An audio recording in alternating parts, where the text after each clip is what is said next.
find ice-cold refreshment right here at Parker's Kitchen. Cool off with a large fountain or frozen drink for just 79 cents. Only at Parker's Kitchen.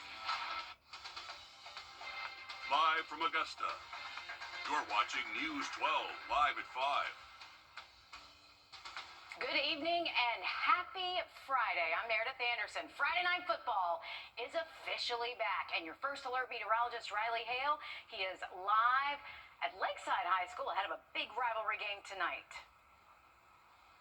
Definitely so, Mayor. We got the Patriots taking on the Lady Wildcats. It's going to be a good game out here tonight. And the thing is, if you're heading to any of the ball games out there later tonight into later this evening into tonight, make sure you have that first alert weather app close by. There's going to be the potential maybe for a few hit or miss showers and thunderstorms.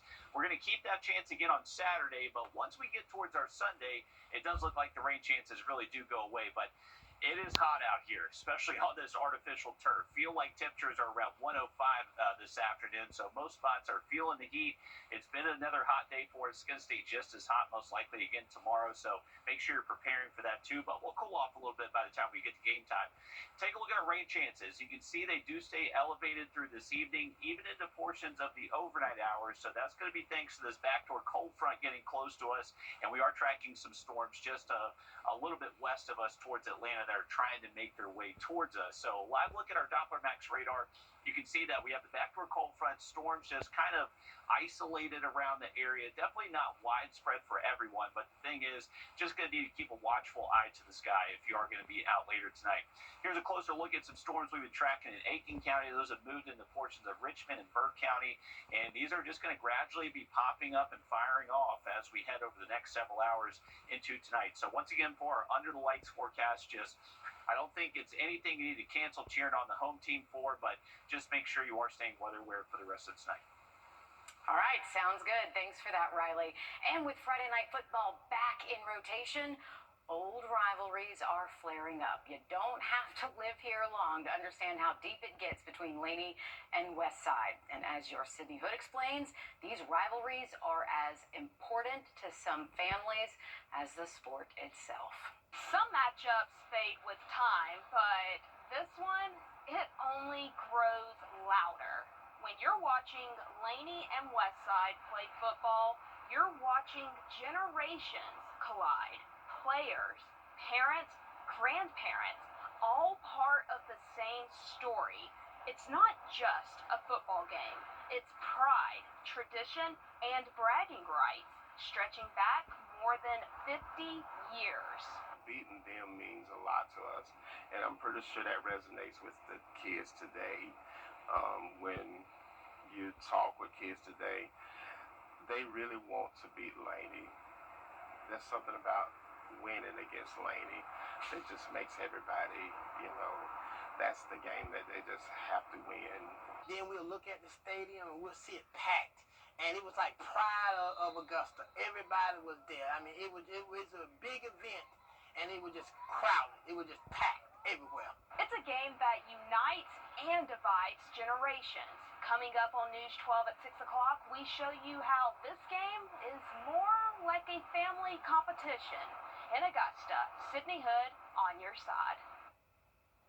And it is a time we have been counting down to. Thank you, Sydney. Our Under the Lights coverage is back, starting live at 5:30 all the way through our 11 o'clock show tonight. We have the latest on our game of the week, Laney versus Westside, as well as all the other games happening across our community this evening. You do not want to miss out. To Edgefield now, where a shooting in broad daylight sends 3 people to the hospital. The Edgefield County Sheriff's Office says this happened around 11 a.m. on Hickory Street. Since then, 2 suspects have been arrested. We know one of the victims had to be airlifted to an Augusta hospital. There's no word yet on a motive, but we are continuing to ask questions. Of course, we will keep you updated as we learn more. A Jefferson County man facing more than 3 dozen child sex crime charges tonight.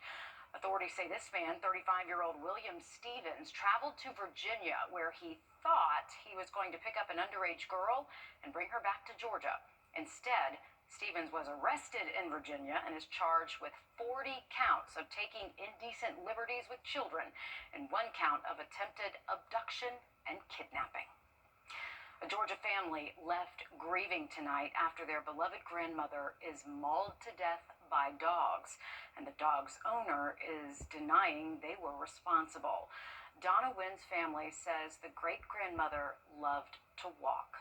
On August 1st, while walking in her own neighborhood, her family says dogs attacked her. Her injuries were so bad, both of her arms had to be amputated. But when Wynn later passed away from complications from that surgery. You can start off about it. Love to laugh, have fun. Just a very outgoing person. I'm going to push for everything, My mama deserves justice, of course. And I'm going to take it to the limit. Officials have since euthanized 4 of the dogs involved in the attack. Records show the dog's owner has been cited for accusations of dog bites in the past, as well as dogs on the loose and unattended. However, the dog's owner claims his animals were too small to cause so many injuries, and claims his dogs have never been violent. Unreal. It's still hard for me to fathom something like that happening. But my dogs were too small. I know, I'm not trying to save myself or my dog. I'm trying to save my dog, but I know my dogs, and I kept telling them, he's not my dog. The attack is currently under investigation, and charges are expected to be filed. Breaking news live at 5. We are continuing to monitor an active fire at the Horse Creek Sewage Treatment Plant. This is in Beach Island, and you are taking a live look at the scene now. As you can see, there are flashing lights and fire crews at the scene. We are working to learn if anyone is hurt and how the fire started. Of course, we'll keep you posted. The only Democratic candidate to announce a run for South... Thank you, Mary. This same federal appeals court ruled a policy similar to South Carolina's was unconstitutional in a decision 5 years ago. The U.S. Supreme Court declined to take up that case when it was appealed. One Georgia high school showing out with a massive state-of-the-art stadium for football season. We're taking you inside and hearing why the community is investing so heavily in the sport. And speaking of football, we're here live at live at Westside, taking on the Lady Wildcats tonight. Have a look at that forecast for you next. Time and Tip, brought to you by your First Alert weather team. I'm attorney George Sink. Now, your First Alert weather with Chief Meteorologist Riley Hale. Hey, welcome back in, folks. We're live here at Westside. They're going to be taking on the Lady Wildcats tonight, and it looks like by kickoff time, there is going to be the chance for maybe a few hit-or-miss showers and thunderstorms across the region, and the potential is even there for some heavy rain that could lead to a low flash flood risk. So flood-prone areas, maybe some minor issues through tonight, and we're actually going to continue that threat into our Saturday. But by Sunday, it does look a little bit drier. The reason is we got a backdoor cold front that's going to move through starting tonight, kind of pushing south of us as we headed towards tomorrow. You can see that front on our map here. We are also tracking storms just west of the CS area, but they're moving east. So that combination of that front dropping in and those storms west of us is going to keep that chance for maybe a hit or miss shower or thunderstorm out there into tonight. But a closer look at home. Right now in Augusta, overhead for us here, just off of Washington Road, we're fairly dry. Actually, just some nice cloud cover starting to push in here, but there is some rain around the region, so that's the thing. That will likely continue. I think it's going to be a setup to where some games may be seeing some wet weather while others are completely dry. So don't completely cancel your plans to head out for the rest of tonight. Just make sure you have that First Alert weather app close by. It'll let you know if anything is popping up across the area. You can see as we get towards 11 p.m., those storms west of us now start to show up. Coverage does start to increase. Hopefully, most of our games are done by that time frame. Heading into our Saturday, we're looking at dry weather as we start off the day by sunrise, and then later into the afternoon, we're going to keep that chance for more showers and thunderstorms. Now, before we go, I wanted to give you a drone view of what's happening out here at Westside. So you can see overhead, we got a great view. Beautiful field here at Westside. They have the artificial turf, and it is popping out there for this evening. So just make sure you're staying weather aware if you're heading out for the rest of tonight. I'll look at that 7-day for you in just a little bit. All right, sounds good. Thanks so much, Riley. A Georgia high school turning heads as it holds its first football game in its new $62 million stadium. Naomi Watson shows us this state-of-the-art facility, which is the largest of its kind in the Southeast.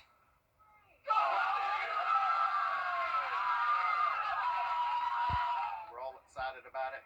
We've seen it kind of go from nothing really being across the road to what it is now. It was a sea of green as thousands of Buford High School football fans filled the new Philip Beard Stadium for the matchup against Milton High School. Where I grew up, my hometown was a little small field that had wooden light poles, and to come to something like this is pretty amazing. It's the first regular season football game in the $62 million state-of-the-art facility. Buford High School student Callum McCormick is even more pumped up to root for his team. It's actually insane. Like, I didn't think it was going to be this big even when they were building it. The stadium is one of the largest in the Southeast. It features a more than 3,000 square foot jumbotron, seating for 10,000 people and 15 suites, features that are normally seen at a college or professional football stadium. But the process of getting into the stadium wasn't smooth for everyone, like Monica Washington, who drove from Lawrenceville. There is one gate open with over 1,000 people there, with not enough people to man the crowd. Shortly after the interview, another gate opened up and more people were able to get in. Despite the hiccups, some say the new stadium puts the entire city of Buford on the map when it comes to football. Eyeballs on it, moving here, the excitement, and all the businesses coming here and everything else, and the economy kind of boosting around it. It's hard to ever say is it really worth it, but I mean it's pretty exciting to have it here. Wow. I mean, there are some colleges that do not have fields that nice. It'll be interesting to see how the team plays in a stadium that nice. Does a nice stadium equal a winning team? I don't know. Looks like we'll see. South Carolina weather experts are sounding the alarm over critical weather technology that the Palmetto State just doesn't have. How it could make a difference and the roadblocks in the way. Next. First Alert Radar, powered by Jim Hudson Automotive Group. Once upon a bedtime. The CSRA, it's where we were born, where we live, where we work, where we're raising our families. It's our home. That's why the people of the CSRA count on us after an accident. Because they know about our skill in the courtroom, how we treat clients like family, how we love this community, and the people who proudly call it home. We're just a call or click away. Injured? When you need me, call me. I'm your Augusta guy. 706-724-7224.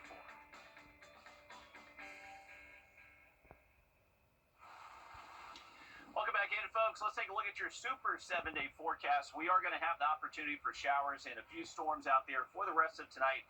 As we head towards tomorrow, I would say tomorrow morning for these early Saturday plans, not expecting much in the way of wet weather. But as we head later into the afternoon, that backdoor cold front's around, and that's going to be our lifting point for setting off these storms, most likely by around midday and continuing into the afternoon. But the thing is, with this front passing through tomorrow, you can see pretty decent coverage, but they continually drop off towards the south and west. So by the time we get to around sunset tomorrow, most of us are dry. So if you have any Saturday evening plans into Saturday night, I would imagine a lot of us do stay fairly dry, and we'll continue that fairly nicer, drier weather as we head towards our Sunday and close out the weekend. As far as temperatures go, you can see it's going to be hot until we get to next Friday. That's when we get to enjoy those highs back to the 80s. All right. Thanks for that, Riley. South Carolina sees its fair share of tropical storms and hurricanes. We know that, right? And while we can see them coming days and days in advance, as the storms make landfall, every bit of data is important. But as Lexi Horvath uncovered, despite all of this, South Carolina is lacking a critical alert system. The feeling as a hurricane approaches. Tension builds as the anticipation sets in. I remember Hugo. I can remember being in the room, all of us piled in one room at night with Hugo barreling through. Doing everything you can to keep your loved ones, home, and belongings safe. But in a state so prone to experiencing severe weather, We are one of only a few states that actually does not have one of these networks. a network of weather stations. State climatologist Hope Mizell has been pushing for years to get in South Carolina. So we would be able to provide better data, more accurate data, more timely data. Potentially life-changing information from this technology called a mesonet system. A network of weather stations able to measure and monitor real-time weather data, specifically soil saturation levels, which provide real-time alerts of localized potential flooding. not just for big picture like hurricanes, but even smaller scale like thunderstorms and such. It could be argued that a mesonet system is needed in an area like Charleston due to its vulnerability during hurricane season, from storm surge damage due to surrounding low-lying coastal areas to extensive coastline and dense population. We've had a lot of a lot of storms that have caused people to evacuate. South Carolina Emergency Management says, quote, South Carolina is one of the most vulnerable states in the nation to be impacted by hurricanes and tropical storms. Yet, as you can see here on this map from the Department of Natural Resources, the technology exists in most states, but not South Carolina. Why? Why have we not gotten onto this already? Do you have an idea? Well, I'll be very transparent saying it could be a lack of just not knowing. State Representative Gary Brewer says that lack of knowledge includes him. I had not heard about it. But after doing his own research and learning that the state does not have this system, Yeah, it shocked me a little bit, especially with all the activity that we have when it comes to storms, whether it's floods, hurricanes, tropical storms, even the occasional tornado that we get here. however, it comes with a hefty price tag of over $1 million. It's a huge investment. It will be an investment for the state of South Carolina. But as our population grows exponentially, hurricanes more than ever remain a threat, with 8 tropical storms and 4 hurricanes impacting South Carolina since 2020. Well, Helene was not necessarily a Hugo to Charleston, but it was a Hugo to Greenville and to Aiken and to those counties as well. So it's something that we need to seriously look at investing in. And with real-time rainfall measurements, temperature, wind speed, wind direction. If you're not next to a Weather Service office, you're not getting as good a picture. While a few of these smaller-scale weather stations are already in place in some parts across the state, like Dorchester County and Edisto, DNR is hopeful to eventually have a network of them in all 46 counties. There's huge gaps in rural parts of the state where we need better observation, better weather information to make better decisions. Mizell says recent weather events like Hurricane Debbie and Helene highlight the need for a weather system of this kind. Well, the better you can forecast, the better you can tell people when they have to get out of harm's way. And so that saves people money. If you can narrow down the range of people who have to evacuate, then that makes it easier for those people to evacuate, as well as you don't have those people who don't need to evacuate. I remember Hugo all too well. Brewer says that if the system were to get funded, DNR would have to put a budget request in the hands of the state legislature. That request is due this fall. We're back in a bit. It breaks for less. You get ToxCosmetic.com. Welcome back in, folks. If you are heading out to football games later tonight, just make sure you are staying weather aware. There's going to be the potential maybe for a hit or miss shower or thunderstorm out there even into early tonight. As we head towards tomorrow, we're expecting more of the same, scattered on and off showers and thunderstorms. But the thing is, Saturday, I think by sunset, we are looking much drier and then enjoying that drier weather heading into our Sunday and early next week. Stick with us. We're going to have much more coming up just after a short break.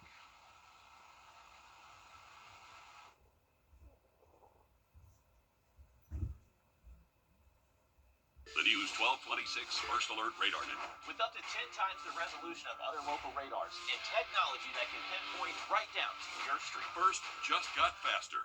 Look good and spend less at Hamricks. The brands you love at prices you won't believe. Get select Ruby Road coordinates, $20. Gloria Vanderbilt and D Jeans denim, $15. Ladies fashion tops, $15. Select Playtex bras, $16. Ladies designer handbags, just $22. Last call for sandals, starting at $5. Select men's Carhartt pants and denim, only $32.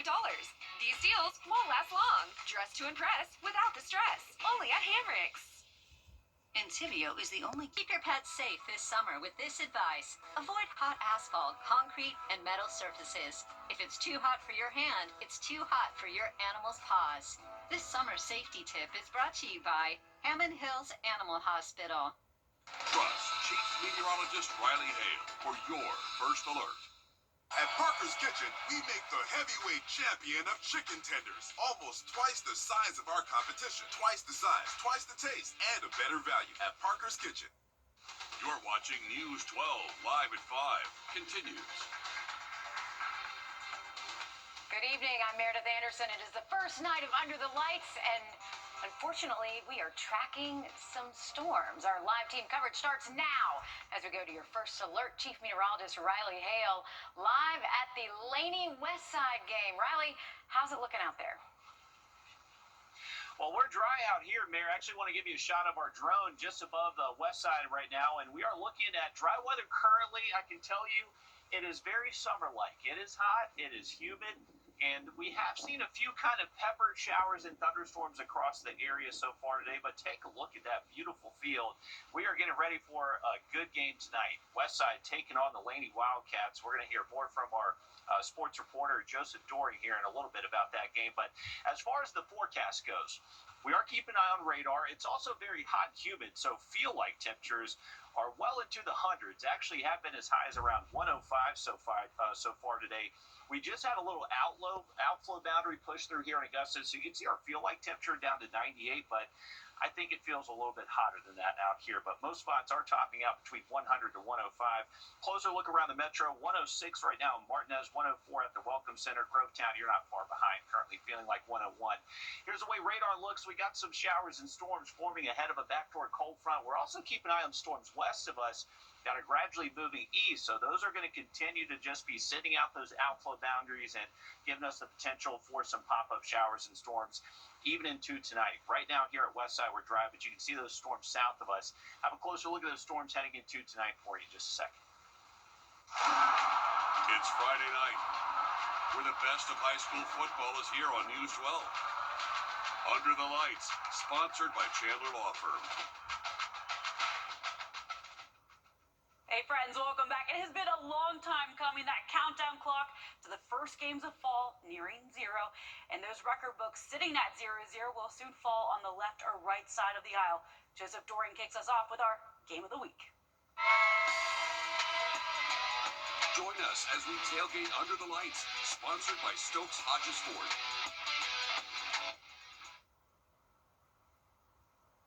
Welcome in, everybody, to Under the Lights Week 0. We've got a great game on tap for you tonight. Shout out to our friends over at Stokes Hodges Ford for this beautiful F-150 Lariat that they're letting us use for our tailgate that we're bringing to you every Friday night of this season. A great one on tap, as I said tonight. Westside and Laney, two programs with rich tradition between themselves and just on their own. But let's jump into the biggest storyline that we've talked about leading into this week. Cedric Mason, we've talked about him all week long. He's the new man taking over the job here at Westside in the place of Lee Hutto. He becomes the 11th Patriot to put on the headset, and it's his first time ever being the head honcho on the sidelines. Last year, he helped Lakeside to a 10-2 season, which was the second time in program history that happened.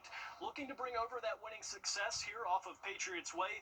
Former military, he's running a tight ship, ready to get the Patriots across their first battle against Laney.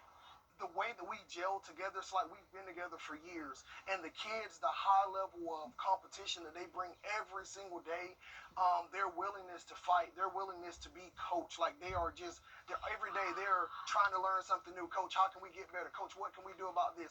And they want to compete every single day. I couldn't be more proud of that. I gotta tell you, it feels so good to be back out here. I know, Alyssa, you're just as excited as I am right now. We hope y'all missed us because we are so thrilled to be back out on the football field. This Ford F-150 that I'm sitting in, hopefully a couple more of these live shots that I do will be enough to pay for one in the future because I'm really liking it right now. We're so excited, as I said, to bring you this game, and we're gonna have more from our Game of the Week, all new tonight on News 12 at 6 o'clock. Back to you, Alyssa. Yeah, it's going to be a real heavy-duty matchup there. That Westside-Laney rivalry has really grown over the 55 years that these two teams have met on the gridiron. It used to be Josie for Laney, but that hasn't really drawn any substance since 2007. And while the GHSA games will begin their seasons tonight, it is the first final night of scrimmages for the South Carolina High School League. Both Thurman and Silver Bluff are hosting jamborees. Ethan Hunter is out at Silver Bluff, where 6 of our area Aiken County teams are playing. McCormick was supposed to be the 8th team in this, but they dropped out, so they had to make some adjustments. Yeah, when I got here, it was actually picture day for Silver Bluff, so it was pretty calm. Guys in the gym just getting their headshots, looking all nice. Let me tell you what, those jerseys are not going to stay clean for long. Actually, they might. They just got a brand new turf field, but the guys won't be sweatless, we'll say that.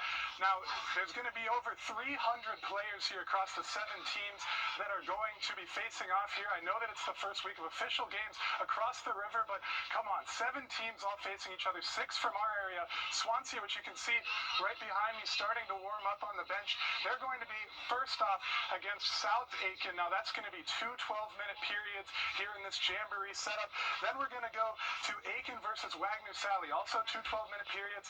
And then after that, Silver Bluff, Ridge Spring Minetta, and Blackville Hilda all playing each other once in 1 12-minute period. So we're going to get 5 mini games all together.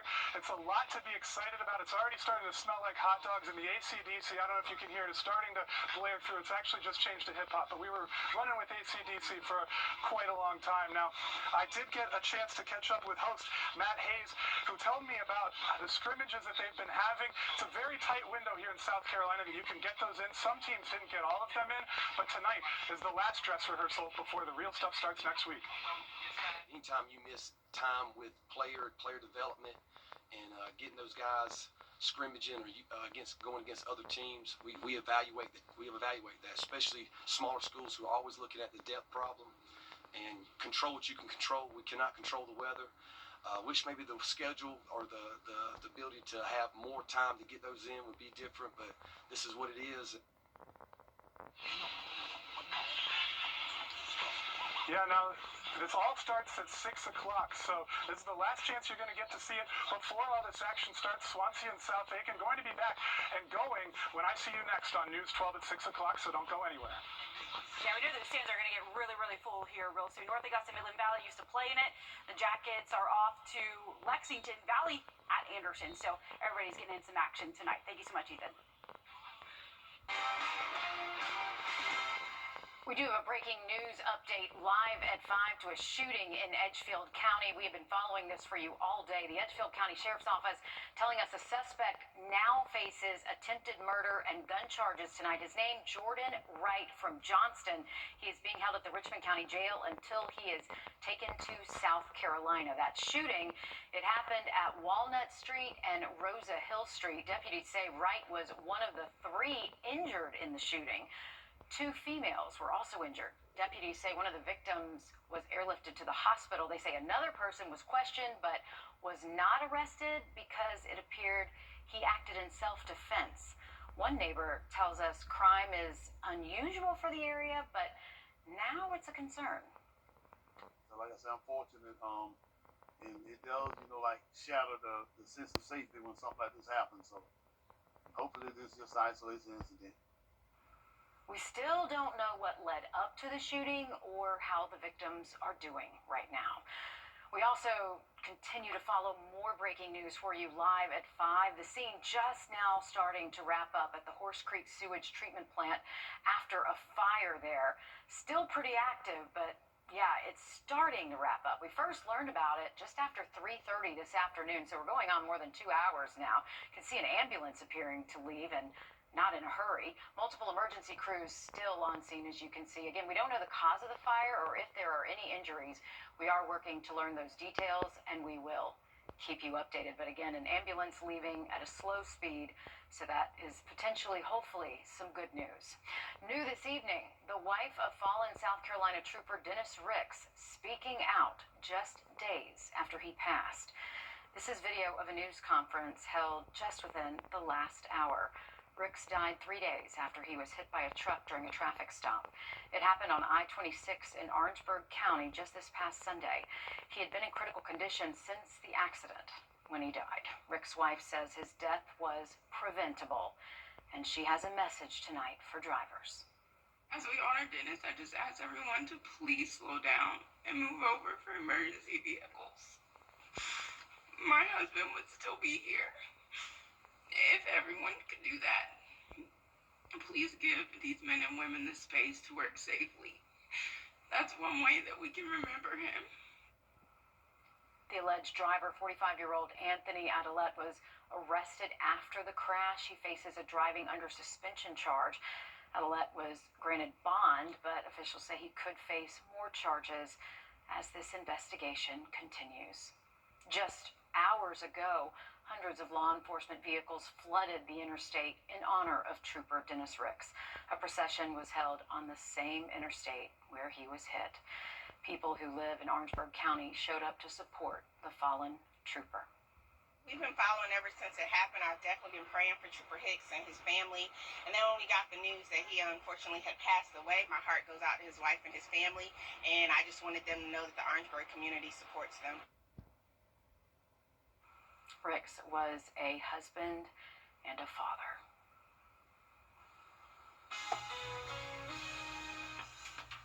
Coming up, a Southwest Airlines pilot is accused of trying to fly while intoxicated. But Riley, we're talking football tonight. It is finally time for some football, Meredith. We are looking dry right now, but there's going to be potential maybe for a few storms later tonight. One more in the forecast for you next. To only the finest in men's clothing. Now, your first alert weather with Chief Meteorologist Riley Hale. Welcome back in, folks. We are live here at Westside, taking on the Lady Wildcats tonight. And right now, we're looking dry. I would say we had a few storms kind of just all around us, but luckily it dodged us right now. But we're looking at some cloud cover. Temps 88 degrees at Bushfield. They just had a quick little storm pass through, dropped those temps a little bit, but we've been as high as around 94, getting close to 95 degrees, saying those feel like temperatures for most of the area are between 100 and 105, so it is another hot afternoon. Take a look at those rain chances right there. You can see they do start to bump up a little bit as we get towards sunset, and even after that, through at least around 2 a.m. tonight. The reason is we are keeping an eye on the backdoor cold front. That's helping set off these showers and thunderstorms across the area, so you can see ahead of that. Those are pushing from the northeast towards the southwest, but west of us, we got some storms trying to build eastward, so those are expected to converge and just be a good recipe for at least scattered coverage of showers and thunderstorms as we continue into this evening and tonight. So make sure you are staying weather aware out there. I think this will be hit or miss activity, so plenty of our games should be dry tonight, but I think there will be a couple that may be impacted by some of this rain. Let's push you forward in our in-house model here, so this just kind of continues through midnight, maybe even as late as 1, 2 a.m. in a few spots. But as we head towards early Saturday morning, we are looking dry. I think we stay dry the majority of our Saturday morning, but as we head towards midday and into the afternoon, that front's still around. It's going to be a good lifting mechanism to pop up these showers and thunderstorms as we head later into the day on Saturday. But the thing is, I think by sunset Saturday, we should be done with the rain. So any late Saturday evening plans into Saturday night do look mostly dry, and we are expected to hold on to dry weather through a good portion of our Sunday. Maybe just a 20% chance for a quick little pop-up shower and maybe one spot or two. Now, I would say not much rain out there expected as we head later into our Sunday. 7-day forecast for you. We're going to keep these temperatures hot. Once again, we got up to around 94 today. Going to be very similar again Saturday and Sunday, Monday. Not really much relief in the heat department until we get to around this time next Friday. Breaking news live at 5. Tut Middle School has released a statement after posts online began spreading about an alleged shooting or even a gun on campus. School officials say this is a hoax, although a student at this afternoon's pep rally did yell out the word gun, which caused panic. Again, there was no shooting, no gun at Tut Middle School, officials say, but officials do warn parents, please speak with your kids about the impact their words can have, even if it is a joke. A Southwest Airlines pilot is accused of trying to fly while intoxicated. Now this is SRA's favorite roofing company.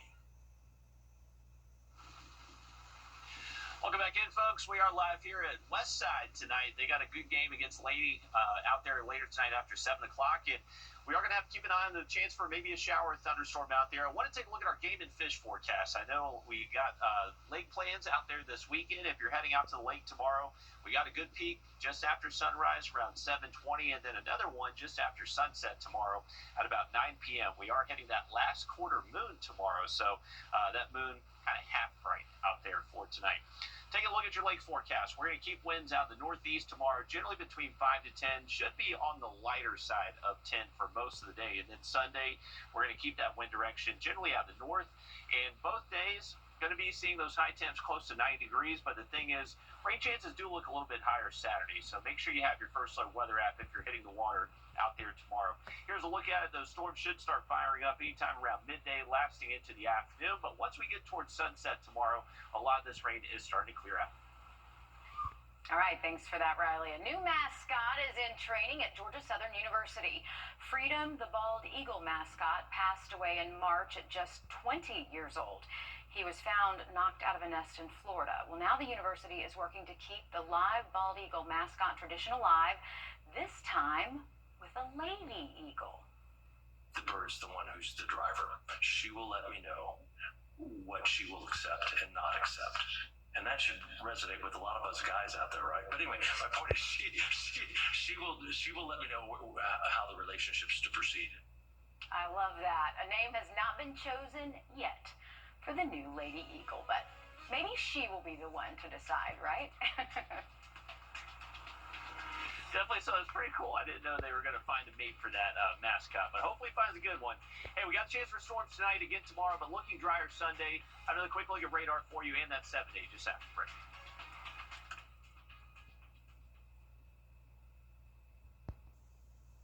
Okay, we're ending this hour with a very happy birthday to Mr. Joe Shanks from Harlem. He turns 100 years old today. You know what, I was talking to his family and I said, what is his secret to living so long? And you know what they told me? This is fantastic. The man loves cards and he loves his moonshine. Not too much though. Just a little bit, just enough, I guess, to keep him young all these years. He also loves his family, and he has a lot of family members, and they are celebrating him tomorrow. Some of you might know him. He was a Richmond County School crossing guard. He also worked in Columbia County Animal Control. And again, 100 years old today and looking sharp. So happy birthday to you, Mr. Shanks in Harlem. I'm pretty sure the whole town knows who you are based on the reaction to your Facebook post.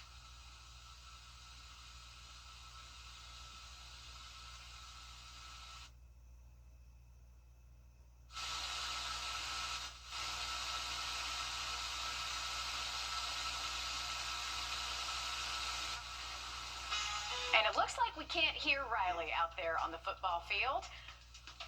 We are under the lights, though, and he is getting his microphone ready for coming up the next hour on News 12 at 6 o'clock. We are so excited. Westside and Laney, our game of the week, but much more sports coming your way. Stay tuned.